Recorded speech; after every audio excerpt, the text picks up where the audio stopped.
conviction to step forward and lead that? Well, I love this guy. Who are you with? One American News, sir. Well, that's why I like him. One American News does a great job. I like the question. I think it's a very good question. It's a pathway to peace.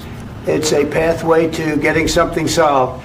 And I feel that as the head of this country, I have an obligation to do that. Plus, we're very much involved. We got involved. It's too bad we got involved because there should have been no involvement, because there should have been no war. And there shouldn't have been October 7th. That would have never happened. As you know, Iran was broke. They had no money to give to Hezbollah. They had no money to give to Hamas. They were stone cold broke. And then under Biden, they became rich as hell. They went from no money to $300 billion in a period of 4 years. And they gave a lot of that money away, and you see what happened. And that's a real mess also that we hope to be able to solve. But no, I appreciate your question very much. I feel I have an obligation to try and do something to stop the death.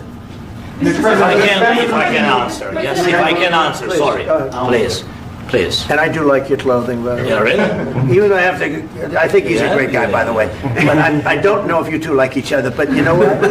I think he's dressed. I like this guy. I think he's dressed beautifully. So I have more serious things than answer on such Yeah, questions. sure, I will answer on more serious questions statement. if I can. Yeah, So please, about security guarantees and about just ceasefire. We can't just speak about ceasefire and speak and speak. It will not work. Just ceasefire will never work, because I'm like a president. I have this experience, and not only me. Ukraine before my presidency, from the 2014, Putin broken 25 times. 25 times he broken his own signature. 25 times he broken ceasefire. But he never broke to me. He never broke to me. No, you were the president. You were the president during. He never broke to me. In 2016, you've been the president, Mr. President. You've been the president, but he had, of course, not with you, but he had during those periods. He had conversations with our side, and we had Normandy format. The France, Germany, Ukraine, and Russia, and he broken 25 times. That's why we will never accept just ceasefire. It will not work without security guarantees. Security guarantees, maybe President is right about this document and other, but this document is not enough. Strong army is enough, because his soldiers afraid, Putin's soldiers afraid of our soldiers when we're strong enough. If we are not strong enough, if we are empty, if our storage is empty, we can't defend our land. Today, he knows that we have all the world knows that we have meeting. Yes? Why he's using ballistic? Putin today using ballistic on our hospitals, schools, and etc. Ballistic. So he knows that we are here, and that President Trump is really have goodwill to stop this war. Strong contingents from the Europeans, because they don't want to divide alliance connection between the United States and the main and strongest ally and Europeans. And this is crucial. This is important. That's what we want to speak about very much. This is very important. And air defense. So air defense, really, we have big deficit with all these systems, and we need to provide this. We need it very much. Otherwise, Putin will never stop, and will go further and further. He doesn't want. He hates us. It's not about me. He hates Ukrainians. He thinks that we are not a nation. He thinks, and he shared these thoughts. I think maybe with your team also. I don't know, but with all the Europeans, in media, officially and not, he always said that there is no such country, such nation, such language, and such life like Ukrainian. No, he really doesn't respect all the Ukrainians, and he wants to destroy us. And you are right, Mr. President. That's 2%. This document, maybe other documents, it's a very good start, very good, but it will not enough to stop this person. Should Russia pay to rebuild Ukraine? Mr. President, after these... Should Russia pay to rebuild Ukraine? They have to pay. This question. This is the rule. This is the rule of the war. This is the rule of the war. During all the centuries, all the history, this is the rule of the war. Who began, those pay. This is the rule. Putin began this war. He has to pay all money for innovation. He has to pay. Of course, some Russian assets, what we have in Europe, about 300 billion, we can use them. We can use for innovation and buy military support from the United States also. We can do it, but it's not enough. It's not. President, under these circumstances, do you envision a trilateral summit with Because I wanted Putin to and know. President Zelensky? Wait, 1 second. I asked this question that you didn't like because I wanted to know if you want to position yourself in the middle between Russia and Yes. Ukraine or on the Ukraine's. No, I'm in the middle. I want to solve this thing. I'm for both. I want to get it solved. And it's wonderful to speak badly about somebody else, but I want to get it solved. If we can solve it, great. If we can't solve it, they're going to have to fight it out, and who knows what's going to happen. But I want to see it get solved. May I follow up? One more question about U.S. troops in Europe. After Russian invasion of Ukraine, your predecessor sent additional troops to Eastern Europe, including Poland, my country. Yeah. Are you committed to keeping these troops on the eastern flank of NATO in the future? I'm very committed to Poland. I think Poland has really stepped up and done a great job for NATO. They, as you know, they paid more than they had to. They are one of the finest groups of people I've ever known. I'm very committed to Poland. What about Baltics? Poland's in a tough neighborhood, you know. What about the Baltics?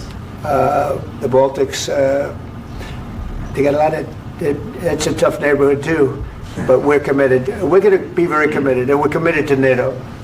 But NATO has to step up, and the Europeans have to step up more than they have. And I want to see them equalize, because they are in for far less than we're in, and they should be at least equal. You understand that? Why is the United States, we have an ocean in between, why is the United States in for so much more money and other things as Europe? With that being said, and as you said, they've also been obviously very helpful, but we have put in far more than they have, and I think they should equalize. Mr. President, Yeah, please, go Can I ahead. ask you about the agreement again today? What changed between the first time that Secretary Bessent gave President Zelensky the agreement and today for the signing? What We made a deal.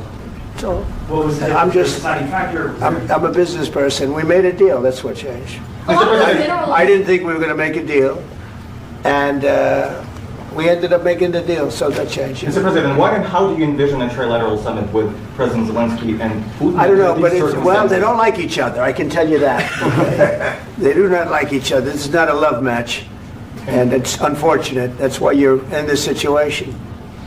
The United States should not have allowed this to happen. Okay? The United States, run by a man that didn't know much, I'm going to be very nice, run by an incompetent person, very incompetent person, should never have allowed this to happen. I've stopped wars. I've stopped many wars. Like people will tell you, I stopped wars that nobody ever heard about. I stopped wars before they ever started. You can look at some of, I could give you a lot of nations that would tell you right now they were probably going to war. I could tell you right now there's a nation thinking about going to war on something that nobody in this room has ever even heard about. Two smaller nations, but big, still big. And I think I've stopped it. But this should have never happened. Mr. President. About sorry, just a second. About any negotiations. First of all, I want really to tell you, and I think that everybody sides of the war, not Russia and the United States, because this is not the war between Russia and the United States. This is war of Russia against Ukraine and Ukrainian people. So these two sides will be at anyway will be at the negotiation table. Then of course United States, like the strongest partner of the Ukraine, and of course Europe. I think Europe is very important. I want to speak about it with the president. Yes, Europe is very important for us because we really defend Europe for today. All Europeans really recognize that we are defending the line, and they have real life, and our people are dying. That's why they helped us. And also, it's about the NATO. Yes, between, like the president said, you have big, nice ocean. Yes, between us. But if we will not stay, Russia will go further to Baltics and to Poland, by the way. But first to the Baltics. It's understandable for them because they've been in the USSR. You know, they've been one of the republics of the USSR, and Putin wants to bring them back to his empire. It's a fact. And when he will go there, if we will not stay, you will fight. Your American soldiers. It doesn't matter. Do you have ocean or not? Your soldiers will fight. Mr. President, would you be willing to visit Ukraine, maybe Kyiv or Odessa, which is known to be a dirty area of the Black Sea? It was my question. I'm sorry. I don't want to talk about Odessa now. Let's not talk about Odessa. I want to talk about making a deal, getting peace. We don't have to talk about Odessa, but a lot of cities have been destroyed. A lot of cities that are not recognizable. There's not a building standing. No, no. And a lot of you have to come, things have Mr. to happen. President. You have to come and to look. No. We have very good cities. Yes, a lot of things have been destroyed, but mostly cities alive, and people work, and children go to school. Sometimes it's very difficult. Sometimes closer to front line, children have to go to underground schools or online, but we live. Ukraine is fighting, and Ukraine lives. This is very important. And maybe it's Putin is sharing this information that he destroyed us. No, he lost 700,000 people, 700,000 soldiers. He lost everything. Yes. So, Mr. Mr. President,